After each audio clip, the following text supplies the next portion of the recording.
Hello friends, welcome to JC village food. இன்றைக்கி நம்ம இட்லிக்கு மாவு அரைக்கிறது எப்படி, சாம்பார் சட்னிலாம் எப்படி செய்கிறதுன்னு பார்க்கலாம் வாங்க.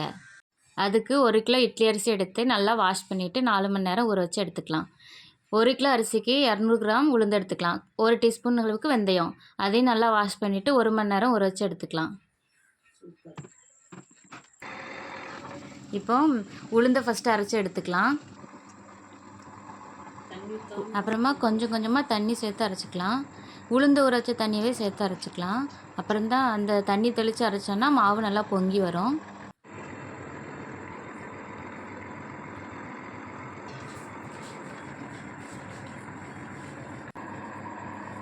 இப்போ உளுந்து நல்லா அரைஞ்சி வந்துருச்சு, மாவு நல்லா பொங்கி வந்துருச்சு. மாவு நல்லா அரைஞ்சிட்டான்னு பார்க்குறதுக்காக தண்ணியில் கொஞ்சமாக மாவு சேர்த்துக்கோங்க. மாவு தண்ணியில் மிதந்துச்சுன்னா மாவு நல்லா அரைஞ்சிருச்சுன்னு அர்த்தம். அதே தண்ணியில் முங்கிருச்சுன்னா அரையலைன்னு அர்த்தம். இப்போ நான் போட்டு பார்த்தேன், மாவு நல்லா மிதந்துருக்கு. அதை நம்ம ஒரு பாத்திரத்தில் எடுத்து வச்சுக்கலாம். இப்போது நம்ம ஊற வச்சுருந்தா அரிசி அரைச்சி எடுத்துக்கலாம். அரிசி அரைய கொஞ்சமாக தண்ணியும் சேர்த்து விட்டு அரிசி ஊற வச்ச தண்ணியை சேர்த்து நல்லா அரைச்சி எடுத்துக்கலாம்.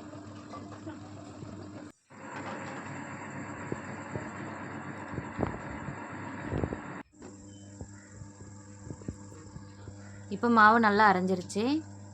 இதையும் நம்ம அந்த உளுந்து கூட சேர்த்து வச்சுக்கலாம், உளுந்து அரைச்ச மாவு கூட.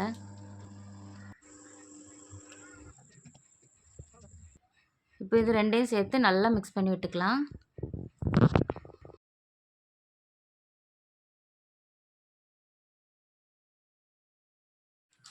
இப்போ நல்லா மிக்ஸ் பண்ணியாச்சு. இப்போ ஒரு மூடி போட்டு நைட்டு ஃபுல்லாக வச்சுக்கலாம். மறுநாள் காலையில் ஓப்பன் பண்ணி பார்த்தா மாவு நல்லா இந்த அளவுக்கு நல்லா பொங்கி வந்துருச்சு.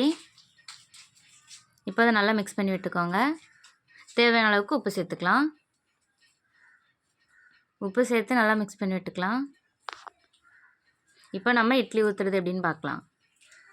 அதுக்கு இட்லி பாத்திரத்தில் தேவையான அளவுக்கு தண்ணி சேர்த்துக்கலாம். மூடி போட்டு தண்ணி நல்லா கொதிக்க வச்சுக்கிடலாம். இப்போ தண்ணி நல்லா கொதிச்சிருச்சு. இப்போ நம்ம இட்லி தட்டில் மாவு ஊற்றி ஒரு 5 மினிட்ஸ் வேக வச்சு எடுத்துக்கலாம்.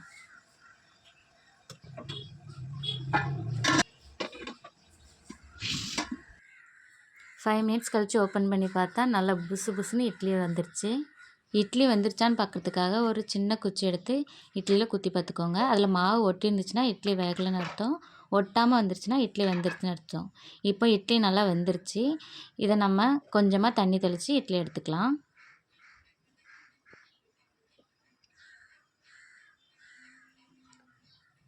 இப்போ பார்த்திங்கன்னா இட்லி நல்லா சாஃப்டாக பஞ்சு மாதிரி வந்திருக்கு. இப்போ நம்ம இந்த இட்லி ஒரு பாத்திரத்தில் மாற்றிக்கலாம். இப்போ இட்லிக்கு சாம்பார் எப்படி செய்கிறதுன்னு பார்க்கலாம். அதுக்கு 100 கிராம் துவரப்பருப்பு, 50 கிராம் பாசிப்பருப்பு எடுத்து நல்லா வாஷ் பண்ணிக்கோங்க. இதுக்கு தேவையான வெஜிடபிள்ஸ் என்னென்னா கேரட்டு, பீன்ஸு, வெள்ளரிக்காய், பச்சை மிளகாய், வெங்காயம், ஒரு பெரிய சைஸ் வெங்காயம், முருங்கைக்காய், கத்திரிக்காய், தக்காளி. இப்போ பருப்பு கூட நம்ம எடுத்து வச்சுருந்த காய்கறியை 1 பை 1 சேர்த்துக்கலாம்.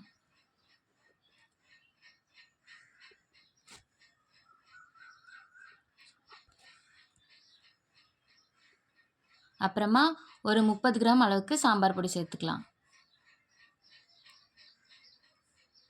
தேவையான அளவுக்கு மஞ்சள்தூள் சேர்த்துக்கோங்க. தேவையான அளவுக்கு உப்பு சேர்த்துக்கலாம்.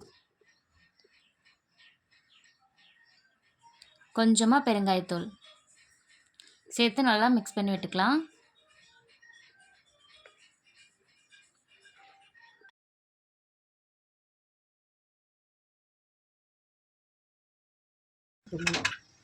இப்போ மூடி போட்டு ஒரு 4 விசில் வர வரைக்கும் விட்டுக்கலாம்.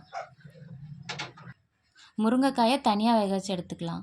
ஏன்னா அது கூட சேர்த்து வேக வச்சோன்னா முருங்கைக்காய் குழஞ்சி போயிடும். அதனால் தனியாக சேர்த்து வேக வச்சுக்கலாம். இப்போ 4 விசில் வந்துருச்சு. குக்கர் ரிலீஸ் ஆனதும் ஓப்பன் பண்ணி பார்த்தா காய்கறிலாம் நல்லா மிக்ஸ் ஆகி வந்துருச்சு. இப்போ நம்ம வேக வச்சுருந்த முருங்கைக்காயை அதை தண்ணியோடு சேர்த்துக்கலாம். இப்போ நம்ம அதுக்கு தாளிப்பு ரெடி பண்ணிடலாம். அதுக்கு கடாயில் கொஞ்சமாக எண்ணெய் சூடானதும் கடுகு பொரிஞ்சதுக்கப்புறமா சின்ன வெங்காயம் சேர்த்து நல்லா வதக்கி விட்டுக்கோங்க. அப்புறமா 3 காஞ்ச வத்தல் சேர்த்து அதையும் நல்லா வதக்கி விட்டுக்கோங்க. கொஞ்சமாக கருவேப்பிலை சேர்த்துக்கோங்க. இப்போ நம்ம அந்த சாம்பாரில் நம்ம தாளிப்பை சேர்த்து நல்லா மிக்ஸ் பண்ணி விட்டுக்கலாம். இப்போ இட்லிக்கு சாம்பார் ரெடி ஆயிடுச்சு. இனி நம்ம தேங்காய் சட்னி எப்படி செய்கிறதுன்னு பார்க்கலாம். அதுக்கு ஒரு மிக்ஸி ஜாரில் தேவையான அளவுக்கு பச்சை மிளகாய், இஞ்சி, 2 பல் பூண்டு, கொஞ்சமாக கடலை, அப்புறமா துருவின தேங்காய், 1 கப் அளவுக்கு தேங்காய், தேவையான அளவுக்கு தண்ணி சேர்த்துக்கலாம். நல்லா ஃபைன் பேஸ்ட்டாக அரைச்சி எடுத்துக்கோங்க. இப்போ தாளிப்பு கரண்டியில் கொஞ்சமாக எண்ணெய் சேர்த்துக்கோங்க. எண்ணெய் சூடானதுக்கப்புறமா கடுகு போட்டுக்கலாம். கடுகு நல்லா பொரிஞ்சதுக்கப்புறமா சின்ன வெங்காயம், காஞ்ச வத்தல், கருவேப்பிலை சேர்த்து நல்லா வதக்கி விட்டுக்கோங்க. இப்போ அந்த சட்னியில் நம்ம தாளிப்பை சேர்த்து தேவையான அளவுக்கு உப்பும் சேர்த்து நல்லா மிக்ஸ் பண்ணி எடுத்தோன்னா சட்னி ரெடி. நீங்களும் ட்ரை பண்ணி பாருங்கள்.